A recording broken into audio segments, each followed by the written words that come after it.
Dirman Resulullah canın gurrunu gireylin. وفد عبد القيس وفيهم الجارود العالم النصراني فقال لسلمة إن خرج باتهامه يزعم أنه نبي فهل لك أن تخرج إليه فإن رأينا خيرا دخلنا فيه وأنا أرجو أن يكون هو النبي الذي بشر به عيسى بن مريم فخرج بأبيات يخاطب بها رسول الله صلى الله عليه وسلم. İnne bir 62. yaşta bir kervanın gördüğünü. Bahreyn taraftan. Bahreyn'den bir kervan içinde Carut diye Garot bir alimi Mesihi o da varmış. Doğusuna aydıptır. Mekke'den çıkan Peygamber'in zamanı bollum Kadiyaniptir. Kervan gidecek bolya biz de şolar bilen gitsek nahilli deyiptir. Barar siptir, görür siptir. Eğer hak ahirki İsa Peygamber'in bu uşlak giden Peygamberi Ahmet Muhammed bolsa aleyhissalatu vesselam Müslüman molayilliptir.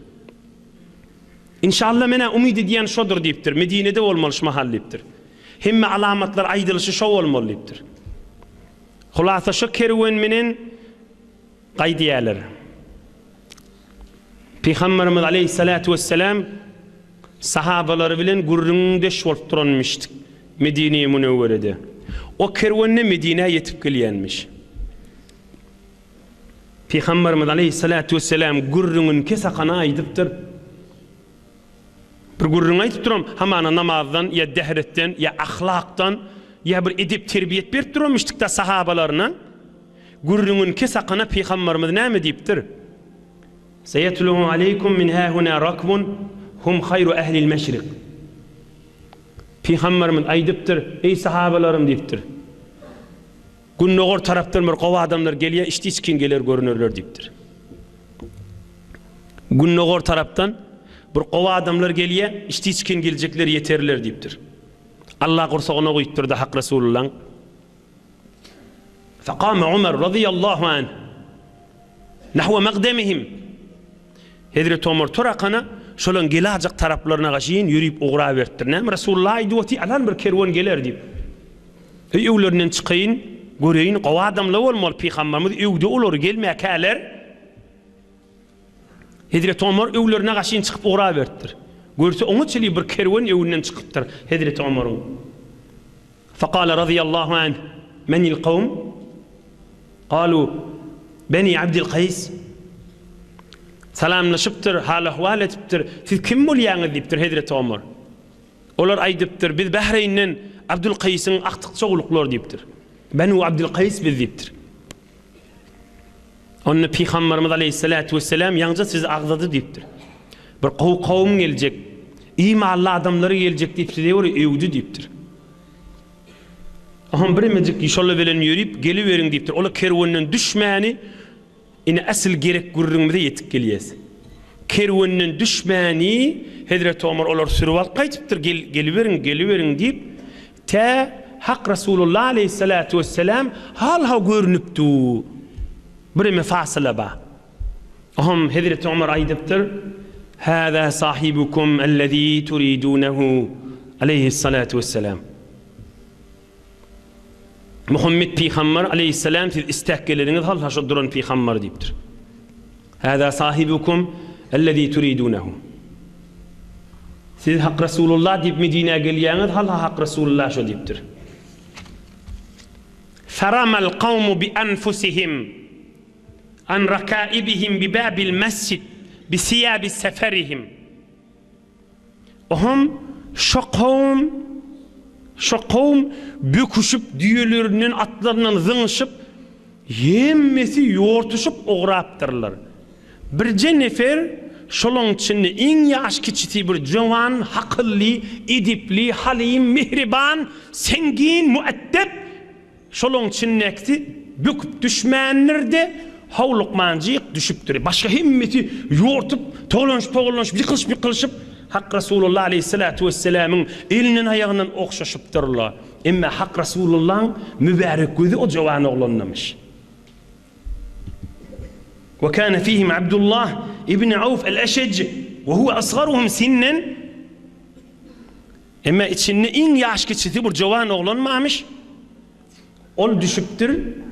Düşakana evin maşını çalışırıp ağca oğudunca evin maşını yiyiptir. Sefer evin maşını çıkarıptır.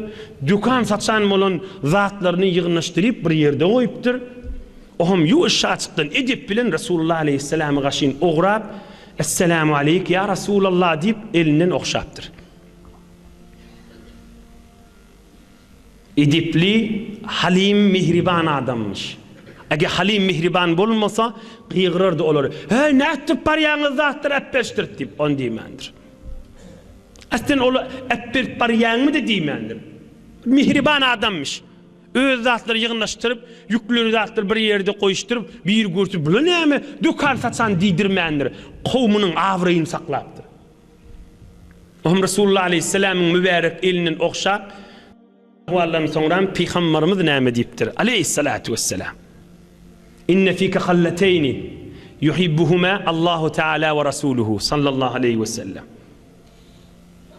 Ey yaş oğlan deyipdir.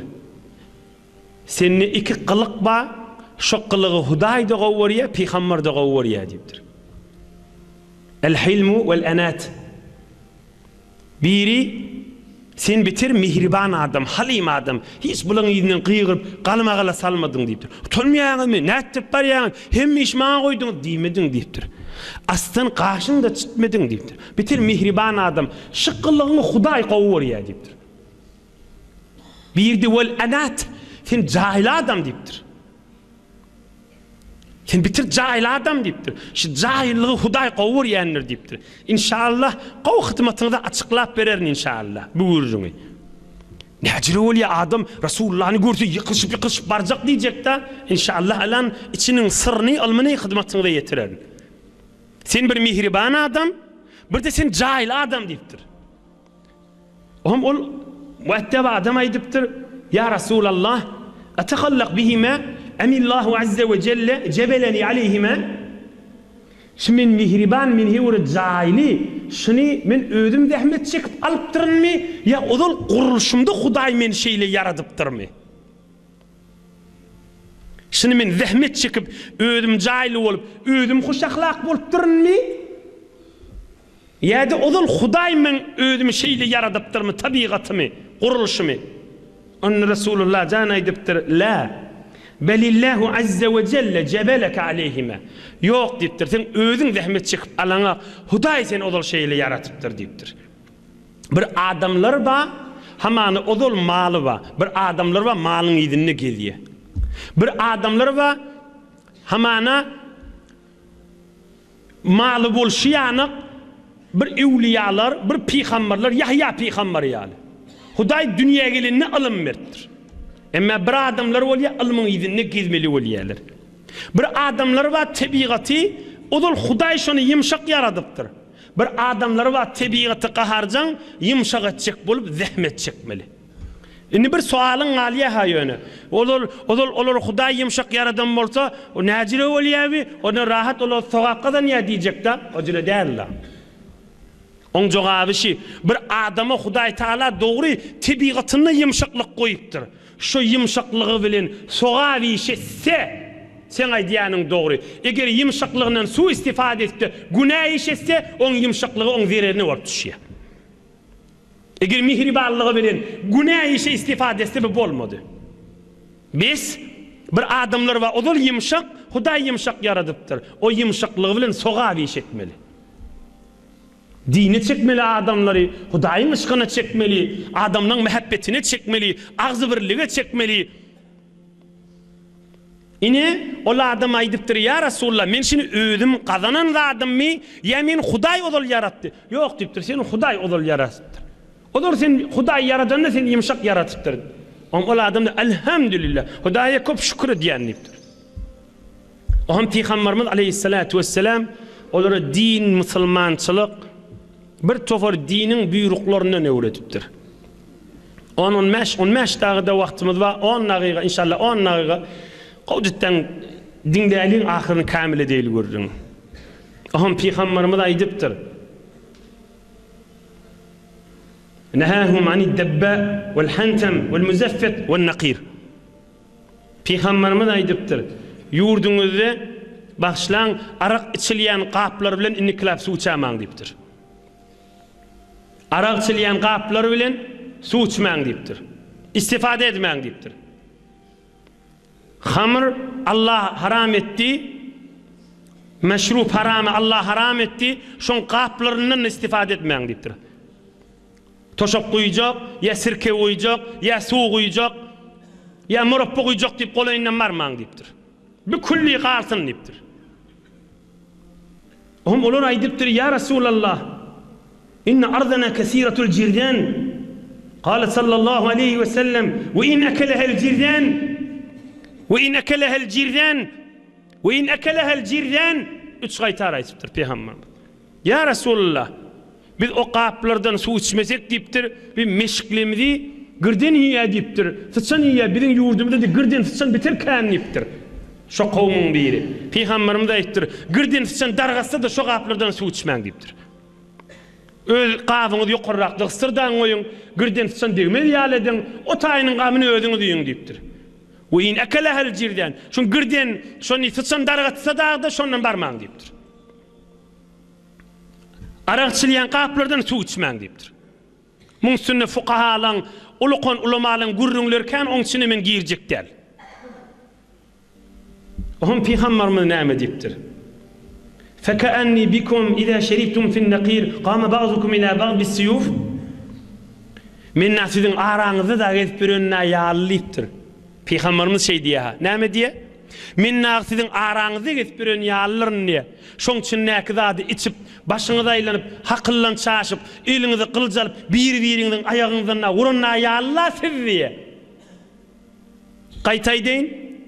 Men näsiziň owaňyzda gezip biren ýanyk diýipdir. Şo gaplardan içip, hurma ýatyrylan, üzüm ýatyrylan suwdan içip, mesirgäp, bir-biriňizi kılıç bilen, şemşir bilen urup, aýagyňyzdagy yaralajak adam aýaklaryňyz paýtykda etjeksiz diýipdir da. Şolaň içinde de bir adam bir üýüşip duran kän jowan oglary içip aýagynyň biri kesilenini baýmış. Olay diye men şeýle bolup aýagym kesilipdi, köýnegim menen aýagym kesilelligini Rasulullah görämi nip örtjek bolup durdum diye. Oham adamlar gülüşdiler diye. Oham Rasulullah aleyhisselam aýtdy, "Näme gülüşýäňiz?" diýdi. Onda ya Rasulullah bir wagtçyl jahiliýet, kafir wagtynda şiýagdaý boldy, içdik şeýle bolup kılıç alyp birimiň vurdy, gola birimizin aýagyny kesdik biz diýipdir. Ene tamam aýag jonuq bolup galdy şoň diýipdir. Peygamberimiz aleyhissalatu vesselam eýni görüp durşýanyk aýdyp durşylaryndan geň alypdyrlar da. Sen ança biz geň alyp durşymy diýalysy mahal. Gabyny içmäň diýipdir. Ine bir gurrun tamam bir dersini kıskaca değil, oham tamam edeyle. Yankı näjire bolu, ol kon soru galli. Ol kowm hala Peygamber şo diýerlerinin böküşüp ýortuşup bartdyrlar, biz etjek ki onu yo etmellerler. Bir zat ba dikkat edeýliň, acele etmek. Hamana ýatsa çekilipdi. Acele etmeli, dehrek kılmalılar. Emma men dehret kılacak diýip barýan ýerinde zatlar kowşlar defeleşdirip, kowşlar künnükler defeleşdirip, ýykyşdyryp, käse dekmeşler şakyr şukura salmak bu taýyn din halamya. İrle, yani sadece Türkmençe değil, güýme bolmalylar. Güýme bolmalylar. Yalandan güýmenmeliler, wagtyň geçirmeliler. Emma işini çalasym edip bir gözläp duran adam binetdir otyýdy diýdirmeliler. Yani bir forum çalasym etmeliler ki sen havas perti etsin. Bir forum çalasymlyk etmeliler ki sen işin lengessin. Sen işin şuluq etsin. Bir forum çalasymlyk etmeliler ki sen dewşijek bolsaň. Hamana çalasym dehret kılıp ýortup meçide barjak da 5 daga sen dewşip durýan näme namaz okuýanyň bilen ak. Yo men etmeliler.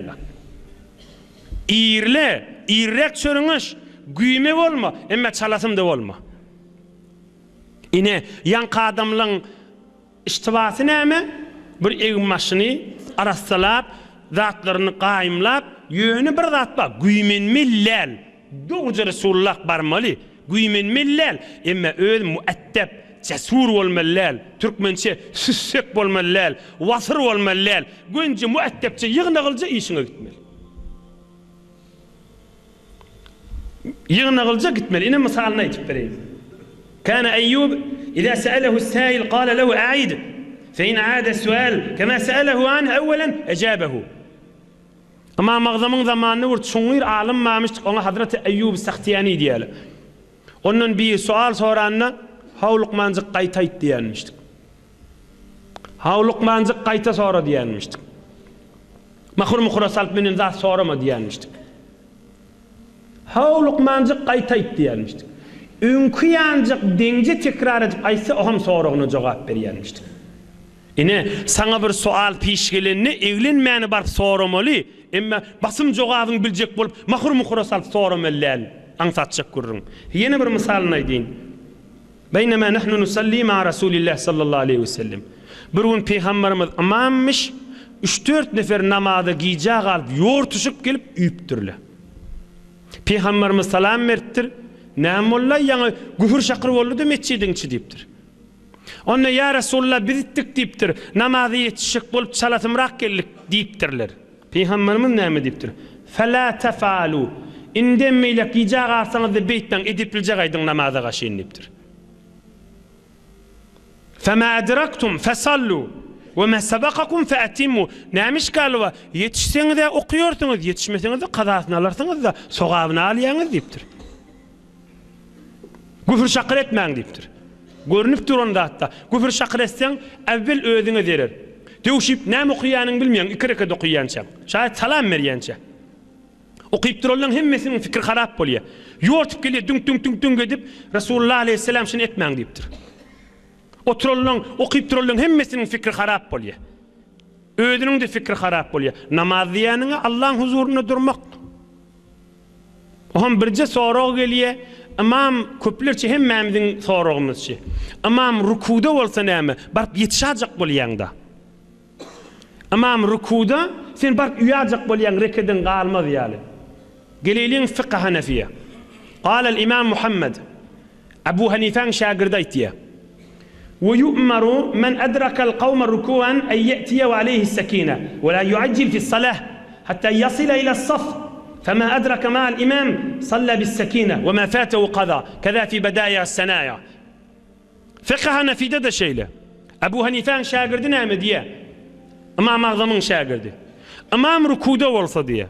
Sen görýän imam rukuda ýortsaň ýetişik, ýortma diýe jaýly geldi.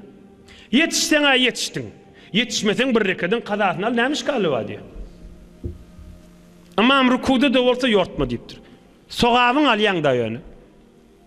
Ine men gurrunum tamam etjek, ýöne inşallah öwkefte ýa aňarkefte Ramazan aýy barada aýtjak gurrun lemma ýöne ey jemaat bir ýarym dagygalyk gurrun. Namazy okuýmakan Peygamberimiz ýortup okuýma, o jirek acele etme diýýoti. Şu namaz okuýup duqa acele etýän adamyň günnäjiri bolmaly. Ya molla olup, ya ahun olup, ya qari olup, tarawada namazda näme okuýanlygyny belli bolmaslyk şeriat söýýän zat däldir. Onu inşallah bir keftiden açyklap aýdaryn inşallah. Ine bir de din edebi, dinin içindäki terbiýet gurrunly boldy. Hudaý Taala ýaşaýyşyňyzy nur, bereket, iman, abraýdan dolasyn inşallah. Hudaý Taala şeýitdirip saat 10:30-11 bolup barýar. Gijäň ýaryna ilm edip mejlisi gelipsiňiz, Hudaý Taala cennetde menden awadan oturmak hem mäňde nesip etsin. Fakir jany bilen geljek, başga ýurtda, ýaşy ýurtda, uzru bolup gelip bilmeýänlere de Allah şu derejäni bersin inşallah. Müşkilleri Allah ansad etsin. Mübarek aile gelip barya, geçip barya. Hudaý Taala müşkilleri ansad edip, öýleri edip, terbiyet, mehabbetten dolu etsin inşallah.